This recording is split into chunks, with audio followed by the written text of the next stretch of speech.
Hi guys, it's Jennifer with Diamond NestEgg. So, to buy or not to buy I-bonds in 2022 and earning 9.62% on I-bonds from May 2022. How do I know given that we're taping this in April? Watch on and find out.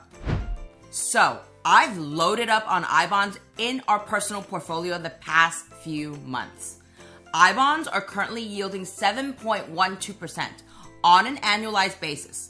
But based on the March CPI-U number that was released on April 12th, that annualized I-bond rate is expected to go up to 9.62% at the next I-bond rate reset date in May. By the end of this video, you'll know how we got to this 9.62% annualized I-bond rate for May, plus what you should expect to earn if you buy your I-bonds in April versus what you should expect to earn if you buy them between May and October of this year. And when you're ready to dive into your first I-bond purchase, make sure to check out a tutorial here on how to buy your first I-bond, as well as our most popular I-bond video currently on the channel on how to buy more than the annual I-bond purchase limit. It's a legal loophole I discovered some weeks back after some very heavy digging and lifting, and a legal loophole that not many folks know about, or if they do know, they're keeping it to themselves. Here's a 30-second primer on how the I-bond rate works for those of you new to I-bonds. The I-bond rate, also known as the I-bond composite rate, is actually a combination of two rates: a fixed rate that's set at the time of purchase and doesn't change over time, plus an inflation rate that changes every 6 months in May and November.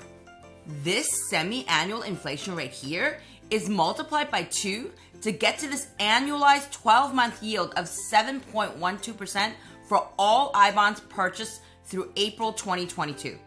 So how do I know that the 7.12% annualized I-bond yield will jump to 9.62% in May, even though we're taping this in mid-April? Because this semi-annual inflation rate that will be announced in May is calculated as the change between the CPI-U figures from the preceding September and March, and that March number was just released a few days ago. So, if you take the recently released March 2022 CPI-U number of 287.504 and divide that by the September 2021 CPI-U number of 274.310, what you get is this change of 4.81%. And this 4.81% is the semi-annual inflation number that is expected to be announced in May. Multiply the semi-annual inflation number of 4.81% by 2, add it to a fixed rate of 0%, and voila, that's the initial annualized interest rate on I-bonds purchased from May 2022 through to October 2022. Assuming that the US Department of Labor isn't significantly off on the March 2022 CPI-U number that they just released. Regarding the fixed rate, some folks have asked whether it's worth waiting until May 2022 to see if this fixed rate will go up. Well, anything can happen, but it's been at 0 since May 2020. And given the high returns, safety, and inflation protection that I-bonds currently offer, there's more than enough demand for I-bonds and really no reason for the government to sweeten the deal even further by pumping up the fixed rate. An annualized yield of 8.54%. That's what you should expect to earn if you buy your I-bonds in April 2022. Let's take an example. Say that you buy $10,000 of I-bonds for yourself in April 2022. $10,000 is the regular annual allowable purchase limit via TreasuryDirect per Social Security number or tax ID number. For the first 6 months, so April 2022 through September 2022, you'd earn $356 of interest on your $10,000. That's the 7.12% annualized yield divided by 2. Divided by 2 as it's only for 6 months. For the next 6-month period, so October 2022 to March 2023, you'd earn an additional $498 of interest. That's this annualized yield of 9.62% that's expected to be announced in May. Again, divided by 2 because it's just for 6 months. Remember that the interest on I-bonds is compounded semi-annually, meaning you're earning interest on your initial $10,000 I-bond investment plus the interest from the first 6 months that's now been added to that initial investment amount. And that's your 8.54% annualized yield on your I-bonds if you buy them in April 2022.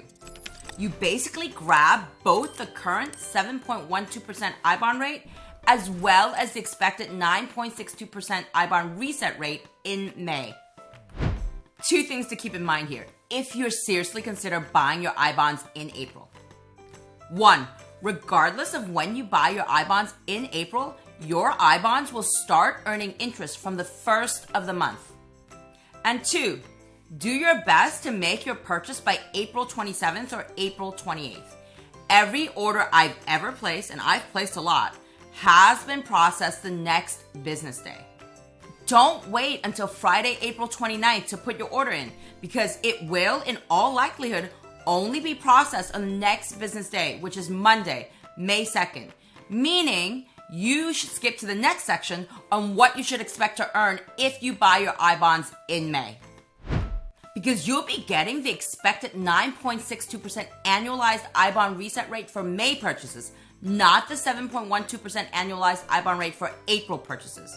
And if there's an issue with your bank information, it might take more than a business day for TreasuryDirect to process your order.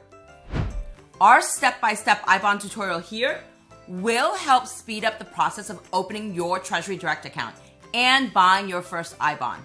It also goes into detail on the most important I-bond limitations and restrictions. I've included the link to the video in the description below as well. Let's assume again that you buy $10,000 of I-bonds for yourself, this time in May though, instead of in April. In the first 6 months, May 2022 through to October 2022, you'd earn $481 of interest. That's this annualized yield of 9.62% that's expected to be announced in May. Again, divided by 2 because it's just for 6 months. The problem here is that you don't know what you're going to get for the second 6-month holding period because the next I-bond reset rate happens in November 2022 only. Or do you? Well, this table I'm about to walk you through next shows you some of the possibilities. Here's what you'd get in the first 6 months, in any case, assuming the annualized yield of 9.62% that's expected to be announced in May. Again, divided by 2 because it's just for 6 months. And here's what you would get in the second 6 months, depending on what the projected semi-annual inflation rate will be in November 2022. And here's your ending I-bond balance after 12 months, as well as your annualized yield or rate of return under each of the different scenarios. So say that nothing changes in November. The semi-annual inflation rate stays at 4.81% or 9.62% on an annualized basis. I've assumed under all these scenarios that the fixed rate also does not change, so it stays at 0%. What you would get in this situation is $481 of total interest during the first 6-month period and $504 of total interest in the second 6-month period. And this would be your ending balance after the 12-month period. And this would be your annualized yield. Not bad, right? Now, let's flip things upside down and assume that inflation miraculously falls back to normal levels over the next 6 months. And that come November 2022, when it's time for the next I-bond rate reset, that this semi-annual inflation rate falls down to 1%. What you see here is that even in this case, you'd still get an annualized yield of 5.86% on your I-bond investment, even in this highly unlikely inflation scenario. But if the inflation rate keeps creeping up, which is what I personally expect with everything that's going on, the I-bond rates will go even higher and protect your savings against any further inflationary ticks upwards. And that's why we've loaded up on I-bonds with our excess cash. be sure to check out our iBond tutorials if you're looking to inflation-proof your excess cash via iBonds, as we have. This one here will even walk you through how to buy more than the annual iBond purchase limit, that legal loophole that I mentioned earlier that we've let out of the bag. There are a few iBond caveats or catches that you should be aware of before diving into your first iBond purchase. 1. The method of purchase. You can only buy and redeem iBonds via TreasuryDirect. iBonds are non-marketable, so you can't just go to your brokerage account at the likes of Fidelity, Vanguard, or Schwab for your iBond transactions. 2. The minimum holding period. There is a minimum holding period of 12 months. You can't get your money back during this time under any circumstances, except for this one here that I found, living in a disaster declared area. Not applicable to most folks is my assumption, but hey, good to know. Also good to know is that if you redeem your iBonds within the first 5 years of purchase, there is an early redemption penalty equal to the last 3 months of interest.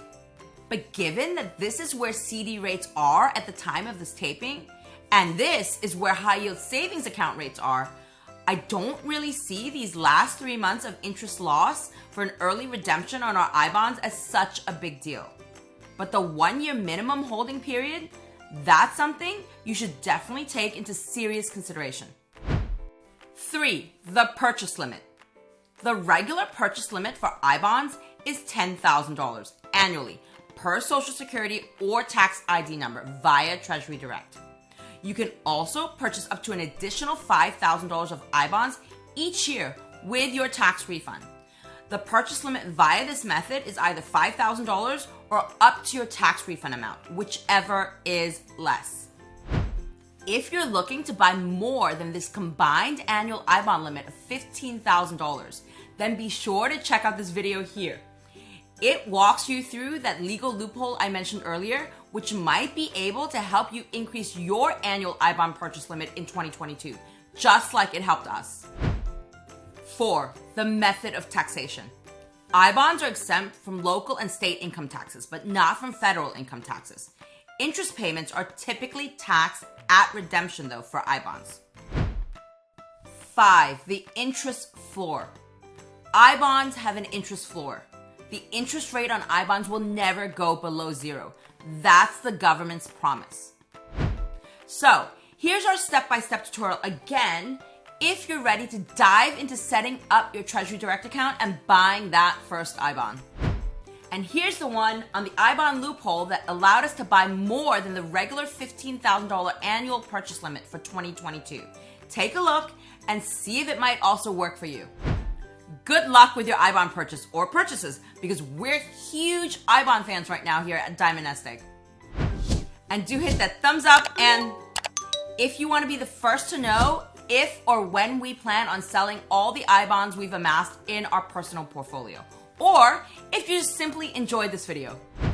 Or drop me a note here if you're interested in working together and reaching your financial goals quicker than you would be able to do on your own.